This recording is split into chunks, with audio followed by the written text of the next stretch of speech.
affected you, seeing what happened to DeMar, thinking about it, watching it, praying for him? I think it affects everyone in this league in a way where it really puts things in perspective. We go out there every week, and I'm not going to say we take it for granted, but you go out there and you play a game that you love and you just enjoy it. And you don't think about things like that happening. And whenever something like this happens, I think it impacts everybody. I mean, obviously, my prayers are with DeMar, his family, the Buffalo Bills, the Bengals, everyone that was in attendance at that game. But I mean, it sent chills through my body when I was watching it, and all I did was just sit there and pray for him because that's all you can do when you feel like you can't help. And so, like I said, I've been watching updates just like everybody and trying to make sure that first off that DeMar is healthy and he can get back because at the end of the day, we're people, we're not just players, and I think everybody understands that even more now. Do you look at the game any differently at all? I mean, other than just the care for DeMar in that moment, what else goes through your mind just looking at the game? Yeah, I mean, it's just at the end of the day, it's a game. I think that's we get lost in that sometimes because we have so much riding on it, and we're trying to win championships and do all this different type of stuff. But it's a game, and there's people playing it, and I think you just continue to look at that. And I think the players, we have a good understanding of that, or hopefully you do. But I think you get caught up through a season of just how can I get myself better to win a game, instead of just taking it every single day and just taking it for what it is, and it's not promised. And so I think that's just it puts stuff in perspective for you. But you still come to the building and you just have a greater respect for the game and a greater respect for the people around you because they're giving everything they have every single time. Andy Reid said that you guys had a prayer with the team chaplain yesterday. Just how have you guys as a team kind of got yourselves mentally prepared not only to play a game Saturday but also just to try to digest what you saw and try to move forward? Yeah, I mean, especially yesterday it was hard. I mean, when you come back from watching that moment, I mean, I was up all night because you're just on your phone, and I'm like on Twitter just hitting latest, just see if I can just see any more updates to see that he's in better condition than the last time you had seen him. But you get in the building, you get around your teammates, and you just tell them how much you appreciate them because you don't do that enough. As you kind of get through this week, you still have that at the back of your head. And I mean, I'm at practice, and it's like the first thing I do when I get back in the building is you go look for updates, or you ask Rick, or you ask Coach Reed. You try to do your job, but at the same time, you want to make sure that you can have that in the back of your mind because that's what's most important. Do you feel you guys should be even playing today or Sunday or Saturday? It's hard for me to say. I mean, it's not something where I can control it either way. All I can do is come in here and give everything I have in the building, and then when I go home, just appreciate my family.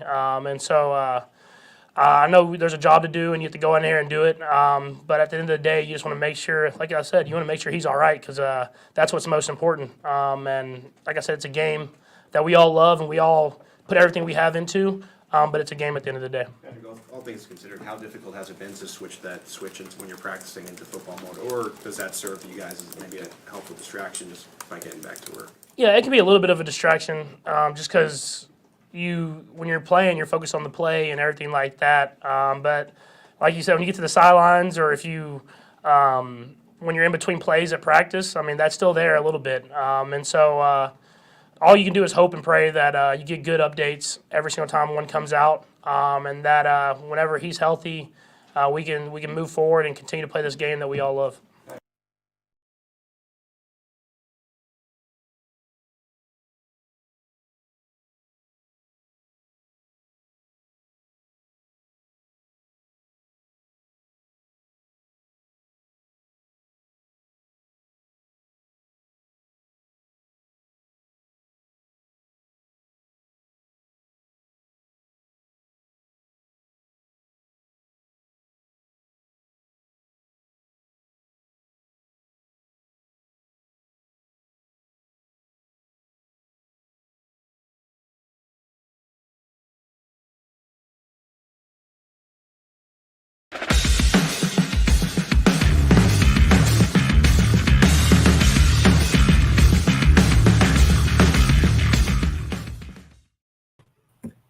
Hey, good morning and welcome to SportsBeat Live. This is our weekly conversation about the Kansas City Chiefs with the folks in the media who know them best and with you. So send us your questions and comments and we'll get to as many of them as we can.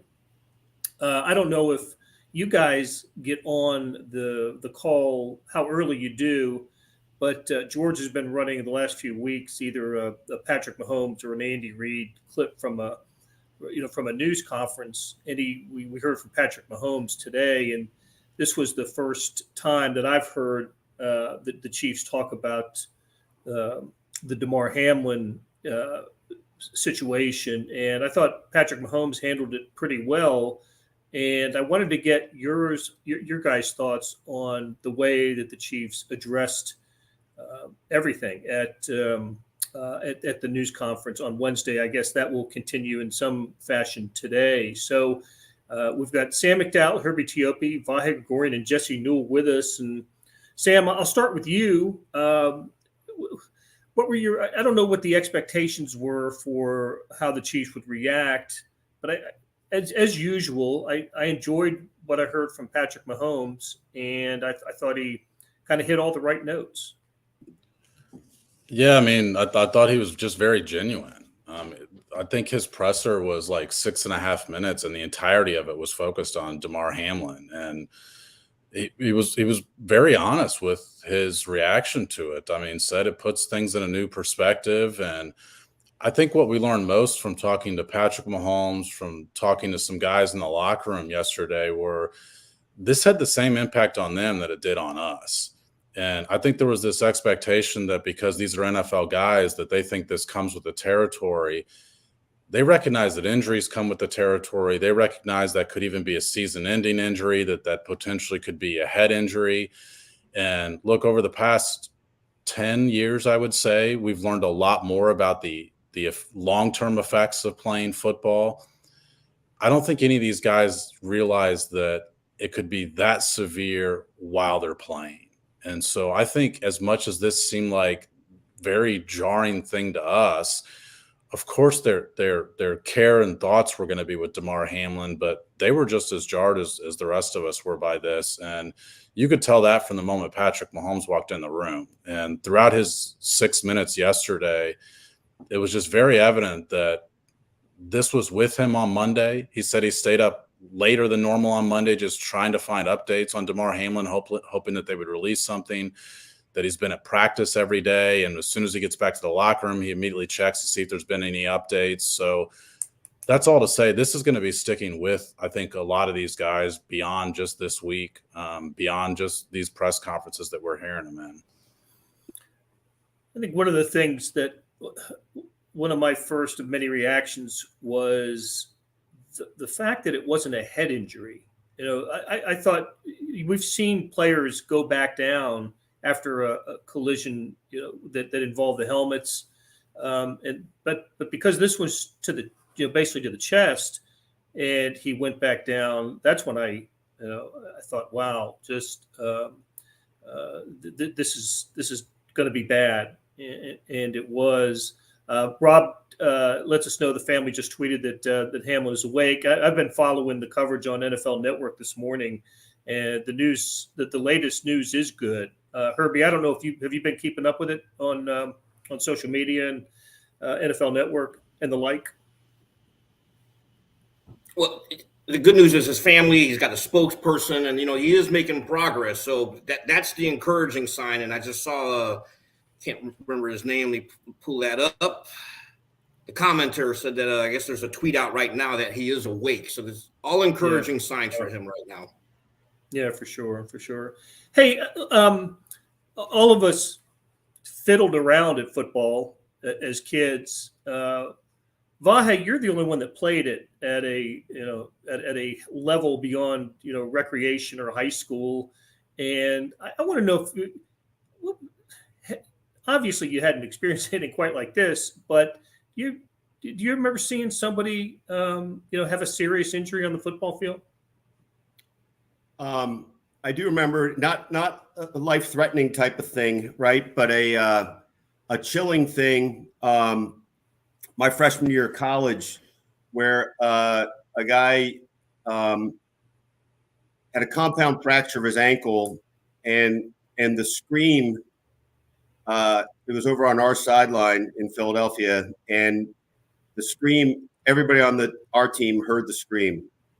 And think about this. That's, again, not life-threatening, not anything approximating the horror that those guys felt the other day. But even that obviously sends something through you. Patrick used the term chills the other day, and I think we all felt that watching it that night. So that comes to mind. And I think Sam and Jesse's coverage with everything yesterday really eloquently spoke to the difference here, the hinge of this being that, you take the idea of injuries almost for granted, right? You don't, and you even maybe take the idea of long-term damage as something, well, I accept that. But you don't often, none of these guys in this situation on a football field have stared at the actual life and death component. And that's something that's really, a distinction here. Sam asked Andy Reid, and Andy just kind of misunderstood the question yesterday, but this is sort of at the heart of the ongoing question here. Sam, you can maybe rephrase it better than I can, but the whole point was how much of what we saw in the Chiefs players' reaction yesterday was their anguish over Damar Hamlin specifically, right? They all felt that specifically. But how much are they feeling inside something else altogether about their own level of risk? Yeah, that would have been a better way to phrase it because he might have understood it. But Marquez Valdes-Scantling actually did have a quote along those lines where he basically said that it could have been any of us. And I think every football player in the country feels that. Jesse, I think, was there for that. So, listen, that's what I thought was most telling talking to all the guys is I think a lot of guys were, as much as they continue to say that they were praying for Damar Hamlin, I think it was natural for them to put themselves in his shoes, maybe put their family in his family's shoes for what they're going through. And Juan Thornhill was asked if he thought some guys might think about stepping away. And he said he did think that some guys later in their careers might consider that. Now, he clarified he's not one of them, and he hopes that nobody makes that decision. But I've talked to some former players throughout the week who absolutely think that we're going to be surprised by some early retirements in March after people saw this. Hey, Blair, can I just quick interject one other thought to this? And it's something Sam and I specifically talked about, and maybe Jesse and I talked a little bit about it too. But the thing that's complicated and an extra layer to all this is that it's very tempting to say, just put this in the category of the hideous violence of the game and the stuff that, makes us flinch about head injuries. But as you articulated at the very start of this, Blair, this wasn't that. And there's a freakish element to this. It wouldn't happen to you walking down the street, right? But it's quite evidently the blow at the time it hit in the rhythm of his heart. At least that's what's been out there from a number of doctors. We don't fully know that yet. I hope I pronounce it right. Some insinuation of commotio cordis. I'm sure I'm not saying it right. It's about what I've heard, yeah. And I spoke with one player in the locker room yesterday. It was just a casual chat, so I don't want to say who it was. But I mean, he said as a kid growing up, they had a baseball player die in his area with a ball hit back to the mound from that. And they started, the kids in that area wore chest protectors as pitchers in Little League at that point.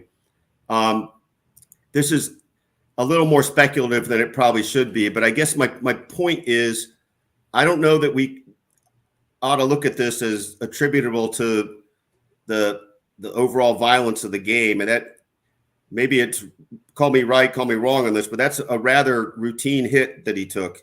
It's just the timing and placement of the hit. And I don't know what that says about it in the context of what we fear about football, but it's an element of this that's going to be in people's minds one way or another. Yeah, but I think you're hitting on a good point. They brought out both Marquez Valdes-Scantling and Juan Thornhill to the podium, and both of them sort of had different takes on it, if you will. And I think this is going to be individual. We're all humans. We all can take this a different way.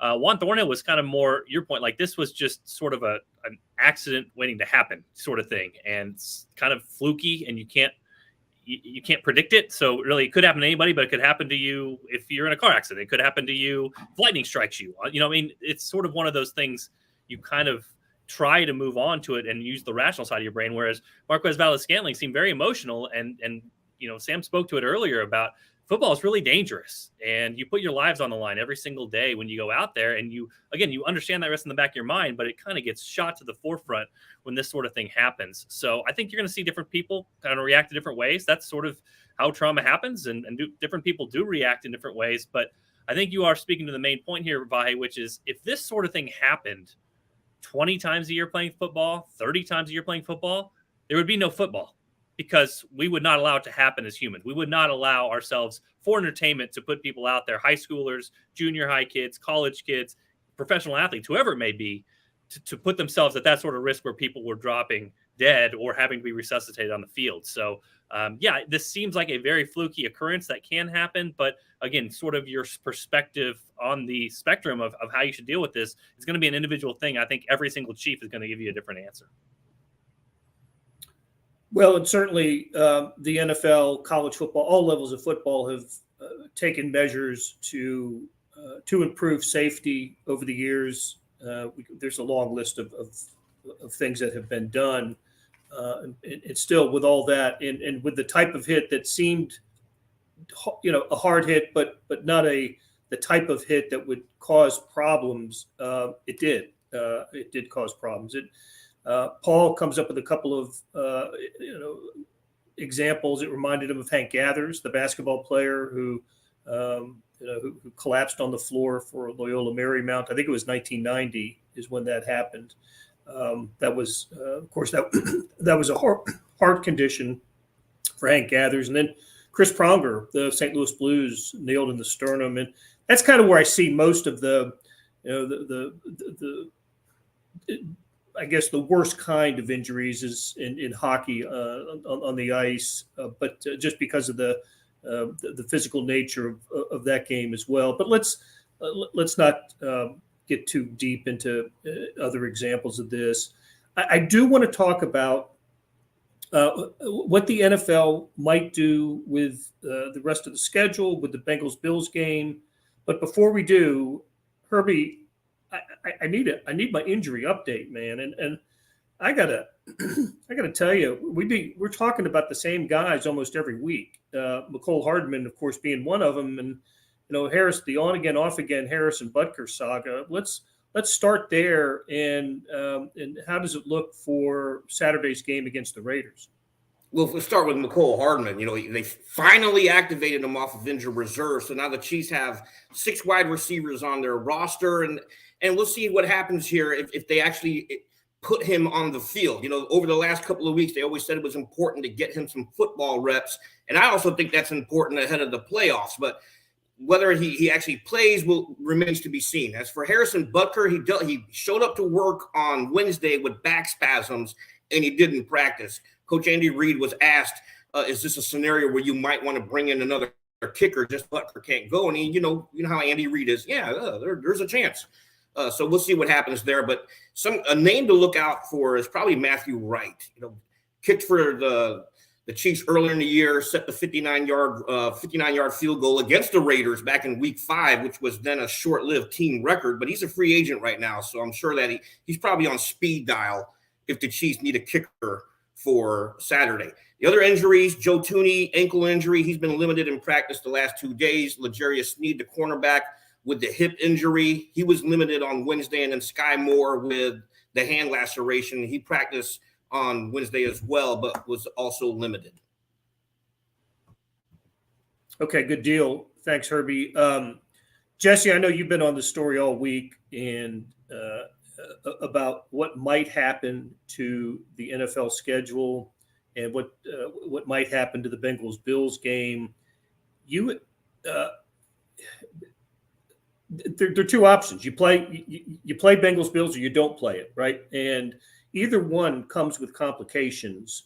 I guess the correct choice would be what would be the fewest complications in either scenario. No decision is made. I did hear on NFL Network today that maybe a decision will be announced today or tomorrow.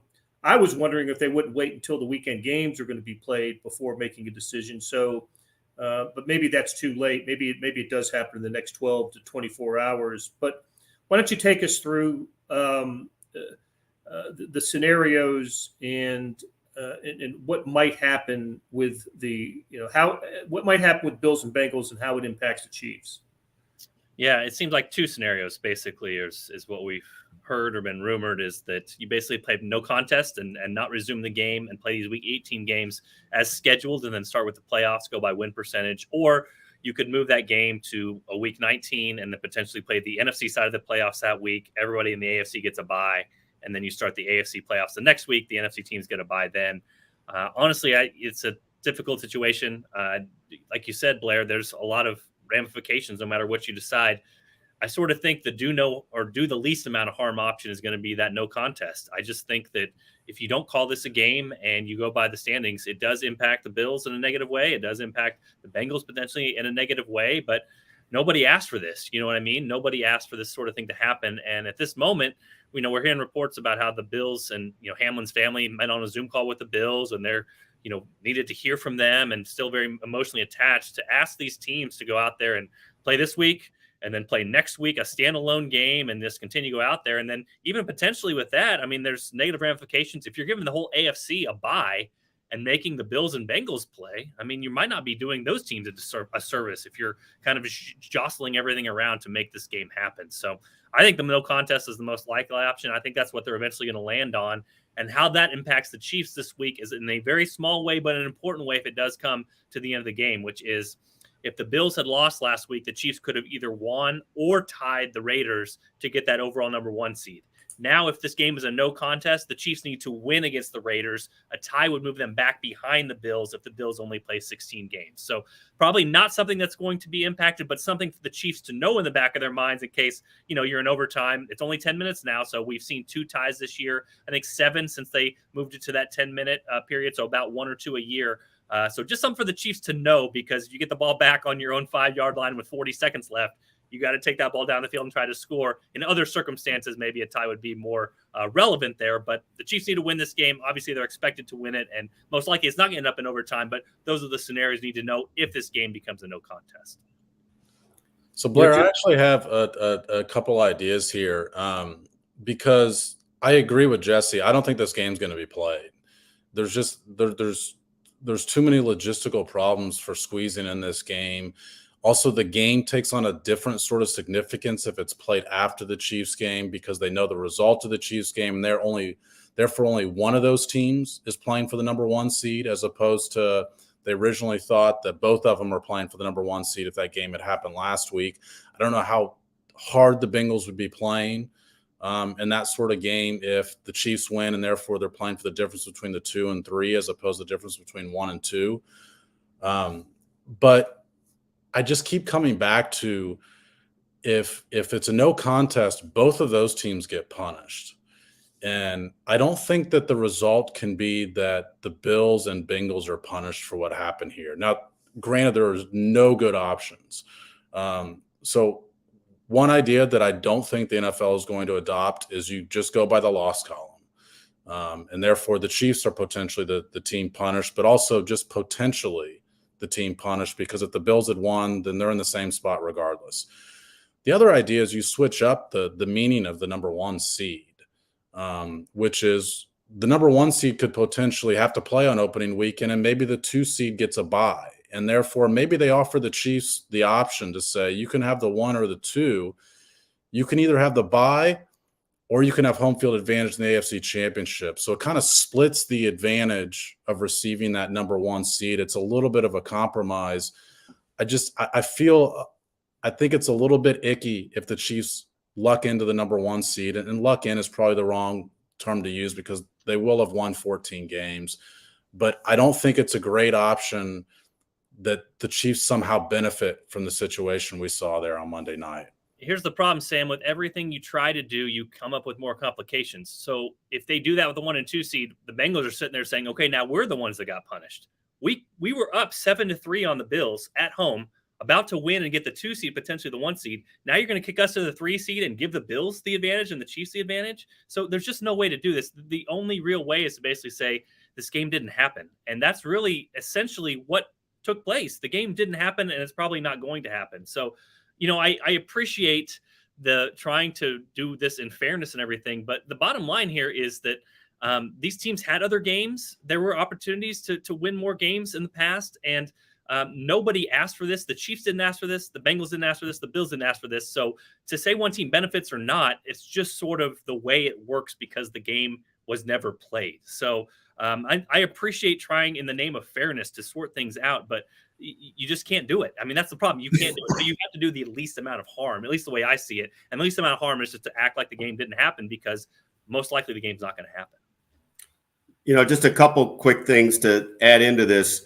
It just seems fundamentally unfair that the Chiefs should in some way benefit from a no game. I mean, now I'm not saying they have to play, but I don't know how that gets reconciled otherwise. The other thing that, I suppose this is in play, and it maybe it's not, but I wonder if there's some chance that the NFL thinks, let's get through this weekend and see if things fall in a certain way that might, clarify things. Now that's a lot to ask of scenarios that would be clarifying, right? But I don't know what's most fair, but I feel like the only way to get approximated is to somehow think about a way that the Bills and Bengals get the chance to do what they were going to have the chance to do if that hadn't happened. And can you push it back? Can we talk about a neutral site for an AFC championship if the seeding's messed up? I mean, I don't know we can't know what's really in play, but I feel like everything should be in play to try to sift it down to its most fair approach.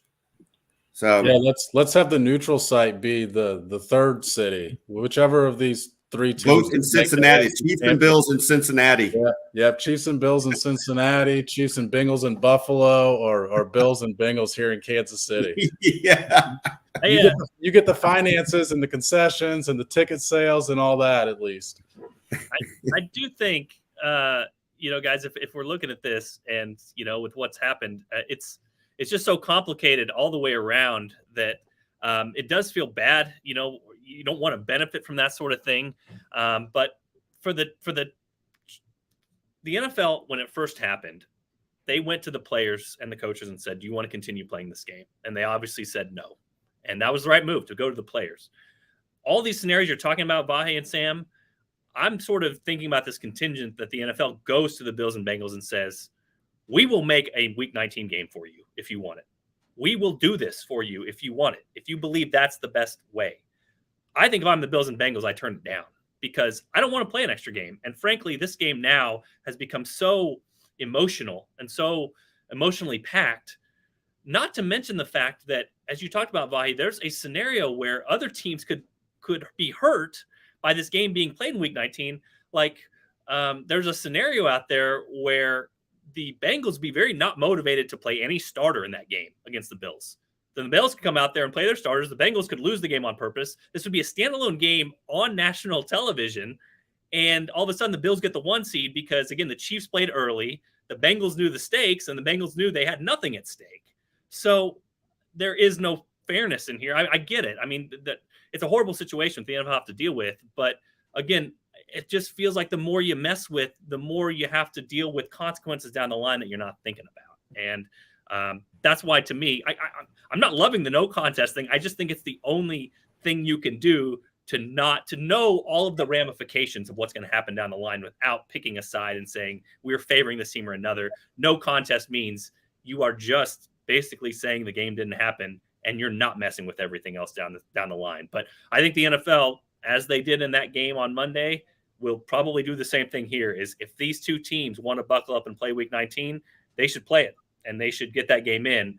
I just think that the Bengals and Bills are going to say, enough's enough. We don't need to replay this game. Well, I do think that, look, one of those teams is going to have a shot at the number 1 seed, so they would absolutely want sort of the freebie at the bye. But I just wanted to point out, I guess Adam Schefter, somebody posted a clip of it, has said that he does not believe the NFL is going to be playing this game, and he does think that they're going to allow the number 1 seed to choose between having the bye or having home field advantage, with the number 2 seed getting the alternative. I mean, that screws Cincinnati. So, I mean, I guess we'll see what happens. But that's really tough for Cincinnati to have this happen. Then, if they potentially are the number 3 seed. Mike had heard the same thing about the split advantages and what you just referred to, Sam. And Rob is saying something that I heard yesterday, that maybe there's the NFL randomly would pick a Chiefs game to toss out, which is, I don't know how you would do that. I don't know if that's like a ping pong balls in a lottery. I don't know how that would happen, but I did hear that. I don't know where I heard it, but I heard that yesterday. Heard a lot of options, Blair. That is by far the worst one I've heard. We've gone through a lot of scenarios. We can all agree that one's the worst. I hate that one. Yeah. Well, let me go ahead. Let me just, one thing that I have thought about, and I thought about this from the Tuesday morning. The NFL has never had a season, and I confirm this, maybe since the 1930s, the mid-1930s, in which every team did not play the same number of games. So they've never been confronted with this issue through strikes, through pandemic, through JFK's assassination, everything that has stopped play for some reason or another. 9/11, Blair. They 9/11. Yeah. Yeah. The adjustments have been made. This would be the first NFL season that would have a different number of games played by certain teams. So just keep that in mind. The NFL, more than any other league, is about fairness, competitive fairness. They show it in their scheduling. They show it in their draft, all kinds of ways that the NFL makes things. It's the equal opportunity, salary cap, all things other sports don't have or have it in a limited way. So because of when it happened and to whom it happened, and for all these reasons, this is throwing such a wrench into the end of the regular season of the NFL. It's the most important game on the schedule this year so far. And obviously some games in week 7 and week 18 will have a bigger impact, but the timing of this game, there was no game to date that was more important. And since both teams had a shot at the number 1 seed, a potential no contest is kind of a loss for both of them. And you don't, like, the Bengals and Bills would agree to a coin flip to decide this game over just ruling it a no contest. At least they would have the opportunity to have the number 1 seed this weekend. But just to put a bow on this, I do think the NFL needs to make this decision before the Chiefs kick off on Saturday. One of the things talking to Patrick Mahomes is he was very aware that they're going to be the first team to take the field since this game was called on Monday night. And that's going to be a little bit of an odd feeling for the Chiefs. But I think that it's not just us in the media. I think the Chiefs also should know, are they playing for the number 1 seed? I mean, what is the impact of the game they're about to play? I understand sometimes you don't know all that information because some other games could fall afterwards. There'll be a domino effect about what it means, but that's not really the case here. And so I think that the NFL, whatever happens, we need to know what that's going to be before the Chiefs kick off on Saturday afternoon. I'll end this on a positive note and just take exception to both. One thing that Sam and Blair both said there, Blair, you talk about the fairness. The NFL still has to play God a little bit here. And Sam wrote a great column earlier this week that obviously doesn't really have much meaning anymore because of how the Monday night game fell. But they put the Chiefs on Saturday, which potentially could put the Chiefs at a disadvantage. So they still have areas here where they play God, and it isn't done in the interest of fairness. It's done in the interest of ratings or potentially doing things right. And then Sam, the thing about the Bengals is a tie actually does help them slightly because it wins them the division, and they would not have to beat the Ravens coming up this weekend to be able to clinch that divisional title. So there is something small with that at least, and maybe not small if you're talking about the 3 seed compared to the 5 seed getting home games in the playoffs. So again, we talk about going toward the 1 seed. It's a lose-lose for both of these teams, but potentially for Cincinnati, it could make it sort of like last year where they had a Week 18 game, which really didn't do much for them in the standings. They chose to rest their starters, and they ended up in the Super Bowl. So we really don't know how the domino effect of all this stuff falls. But Cincinnati potentially would be a major loser, but yet still kind of a small winner if this thing ended up as a tie or, as we talked about, as a no contest. Just one quick thought. I'm not really sure what the ramifications of this would have been, but I think we all didn't expect to get an answer on the timing of the Chiefs-Raiders game until after the Bills-Bengals game. But the NFL went ahead and made a decision Sunday. I wonder if the decision would have been the same after the horrible thing that happened Monday. And I'm not really sure what the ripples of that are, but I do wonder if the scheduling would have looked different. Well, the other what if that I've thought about is, what if the Chiefs lose on Saturday? If they lose, then that kind of makes things a little easier for the decision makers, wouldn't it? Well, that's what I was thinking when I said that before about if you see how things fall this weekend. I think your point is really correct, Blair, that it seems like we should know what the NFL is going to do before this weekend. On the other hand, if the Chiefs were to lose, that sets other things in motion in a different way. And it's not a given that the Bengals or Bills would win either. That if the Chiefs lose this weekend, that game literally would have been for the number 1 seed, in which case I do think you would have to invoke sort of the split advantage of that number 1 seed that Adam Schefter has mentioned this morning. I don't know. Look, we've discussed a lot of options. The sum of it all is there are no good options here. You are trying to pick the least awful option out of this situation. And I don't know. I kind of had wondered if the NFL had considered reconfiguring its schedule to make these two teams be the game this weekend. And their two opponents play this weekend instead. I wondered just because this game had that kind of impact. Real quick, Sam, I'll speak on behalf of the Chiefs here.